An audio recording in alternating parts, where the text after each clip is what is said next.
मैं हरा थका बेमन सा आज ऑफिस से घर आया ही था कि मेरी नज़र सामने किचन से आती मेरी पत्नी पर पड़ी।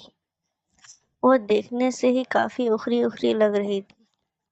उसकी मनोदशा देखते ही मैं समझ गया कि जरूर कोई बात है, इसलिए प्रियंका इतनी रूखी सी लग रही है। मैंने हाथ मुंह धोए हुए थे, इसलिए मैंने उससे तौलिया मांगा। उसने बिना कुछ बोले मुझे तौलिया लाकर दे दिया। मैंने उसे कंधे पर हाथ रखते हुए पूछा, प्रियंका, क्या बात है? आज तुम कुछ उखरी उखरी सी लग रही हो। तो उसने मुझे खा जाने वाली नजरों से देखा और भड़कते हुए बोली, आपको क्या है? फिर चाहे बेटी ट्यूशन से फीस ना देने की वजह से बेइज्जत करके भगा दी जाए, या फिर बेटे पर स्कूल ड्रेस के जूते ना होने की वजह से उसके स्कूल की फुटबॉल टीम में खिलाने से मना कर दिया जाए। आपको क्या? आपको तो बस सुबह 9 बजे जाने और शाम को 8 बजे आने और फिर चद्दर तान के सो जाने के अलावा एक पल की भी चिंता नहीं है। और ना मेरा कोई ख्याल। डॉक्टर ने पिछले महीने ही दवाई कराने को कहा था, नहीं तो मर्ज कभी भी अपने पैर जरूरत से ज्यादा पसार सकती है। कभी तुमने ध्यान से देखा है मेरे चेहरे की ओर? ये झुर्रियां, बेउम्र पकते हुए बाल, जवानी में ही बुढ़िया बनती जा रही हूँ। एक पैसे की दवा नहीं नसीब है मुझे। यह सब तो गर्मी में बच्चे तपते रहते हैं। एक पुराना कूलर लेने तक की हिम्मत नहीं हो रही है तुम्हारी। मैं बेड पर बैठे नजरें झुकाए अपनी नाकामी पर शर्मसार हो रहा था। बीवी बच्चों की परवरिश और उसकी जरूरतों का ध्यान रखना मेरा कर्तव्य है, पर क्या करूं? मेरा दुर्भाग्य ही तो है। कहने को तो देश तरक्की कर रहा है, लोग खुश हैं, पर मैं कैसे कह पाऊं कि मैं बढ़ती महंगाई और बेरोजगारी की वजह से दिनों दिन जरूरत के बोझ तले दबता जा रहा हूँ। बिजली के बिल से लेकर घर के राशन पानी तक की कीमतें आसमान छू चुकी है, और पगार बढ़ाने दफ्तर में दी जाती है। नौकरियां कभी भी आ जा सकती है, काम नहीं है ऑफिस में, इसलिए वही पुरानी पगार पर काम करना मजबूरी बन चुकी है। ऐसे में क्या ही करूं? मैं बैठा बैठा अपनी परिस्थितियों से दो चार हो ही रहा था कि घर के दरवाजे पर किसी के आने की दस्तक। बच्चे ने गेट खोल कर देखा तो पिताजी थे। अपने दादाजी को देखकर बच्चे तो खुशी से झूम रहे थे, लेकिन मेरी सांसें तेज हो गई। पत्नी ने मेरी तरफ ऐसे देखा जैसे मानो वो कह रही हो, अपना पेट पालने के लिए वो अपने आते और गुर्दे गिरवी रखने के दिन आ गए। अब ऐसे पिताजी असमय आए तो जरूर ही कोई आर्थिक समस्या को लेकर ही आए होंगे। मैंने भी नजरें चुराते हुए एक बार प्रियंका की ओर देखा, पर कुछ कह पाने की स्थिति में नहीं था, इसलिए जल्दी से उठ के पिताजी के पास गया और नजरें चुराते हुए उनके चरण स्पर्श कर उन्हें बैठने को कहा। प्रियंका ने भी उन्हें चरण वंदन किया और खाना खाने के लिए कहते हुए किचन में चली गई। अब मैं और भी अकेला महसूस कर रहा था। प्रियंका तो मुंह छिपा के किचन में जा चुकी थी। मुझे डर था पापा कहीं पैसे की कोई बात ना कर दे, इसलिए मैं जल्दी से जल्दी बच्चों को बुला के उनके पास गया और खुद वापस कमरे में चला गया। पिताजी भी मुझे जाते हुए देख रहे थे।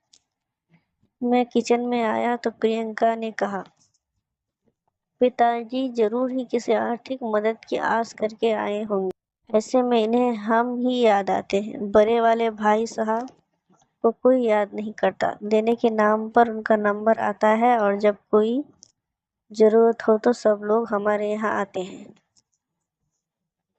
वैसे तो ये सब प्रियंका कभी नहीं बोलती, पर इस बार उसके घर की तंगहाली इस लेवल पर थी कि उसे मरने के लिए अगर जहर खरीदना हो तो उसके लिए भी पैसे का इंतजाम ना के बराबर ही था।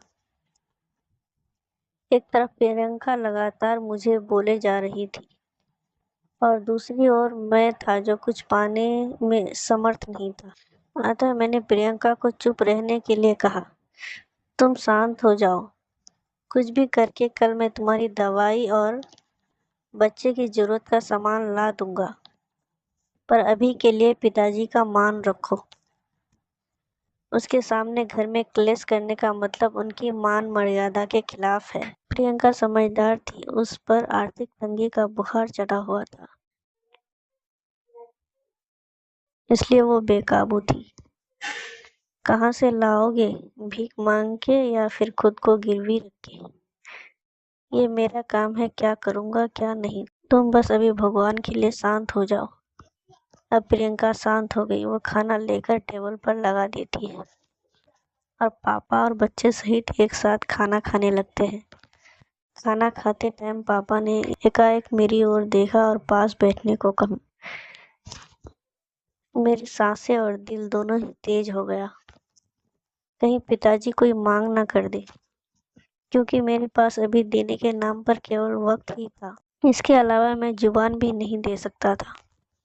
पिताजी बोले, देखो अभी काम जोर चल रहा है, खेती का काम बहुत है, इसलिए अभी की ही गाड़ी से वापस जाना पड़ेगा। मैं यहाँ रुक नहीं सकता हूँ। तुम्हारी माँ बहुत चिंता करती थी। पिछले कुछ महीनों से तुम फोन और बात बहुत कम कर रहे हो, और ऐसा तुम तभी करते हो जब तुम किसी परेशानी में होते हो। ये तुम्हारी बचपन की आदत, इसलिए माँ की जोर और मुझे मुन्ना मुन्नी की याद सता रही थी, इसलिए मैं आ गया। यहाँ तक तो ठीक था। अब मैं आवाग बैठा था कि अब पापा कहने वाले हैं वाले। मैंने एक नज़र प्रियंका को देखा तो किचन की चौखट पकड़े पापा की आड़ किए हुए खड़ी थी, और पापा आगे क्या कहने वाले हैं जानने के लिए उत्सुक हो रही थी। लेकिन आगे पापा ने अभी कुछ कहा नहीं, बस खाना निपटाया और मुंह हाथ धोए। अब पापा ने अपने कुर्ते की जेब में हाथ डाला और एक नोटों की गड्डी निकाली और मेरी ओर बढ़ा दी। यह देखकर मैं अवाक और सकते में आ गया। एक पल के लिए मैं निशब्द ही खड़ा रहा। पिताजी ने कहा, अरे पकड़ो भी भाई, अब इतने बड़े भी नहीं हो गए हो कि हमारी दी हुई आशीर्वाद को ग्रहण ना कर सको। वैसे भी इस बार फसल अच्छी हो गई थी, इसलिए कोई दिक्कत नहीं आई। अब उन्होंने प्रियंका की ओर इशारा करते हुए कहा, बहू का और बच्चों का अच्छे से ध्यान रखो। देखो कितनी कमजोर हो गई है, और अपना भी ध्यान रखो। उन्होंने पैसे मेरे हाथ में रख दिए।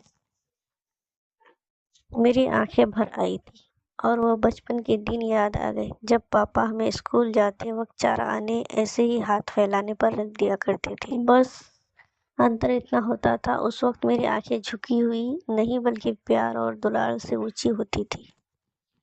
फिलहाल प्रियंका और मैं दोनों ही ग्रस्त साबित हो चुके थे, इसलिए खुद की नजरें खुद से ही नहीं मिला पा रहे थे। सच में बच्चों के लिए माँ बाप बोझ हो सकते हैं, पर माँ बाप के लिए बच्चे कभी बोझ नहीं होते। वह हमेशा उनका ध्यान रखते हैं।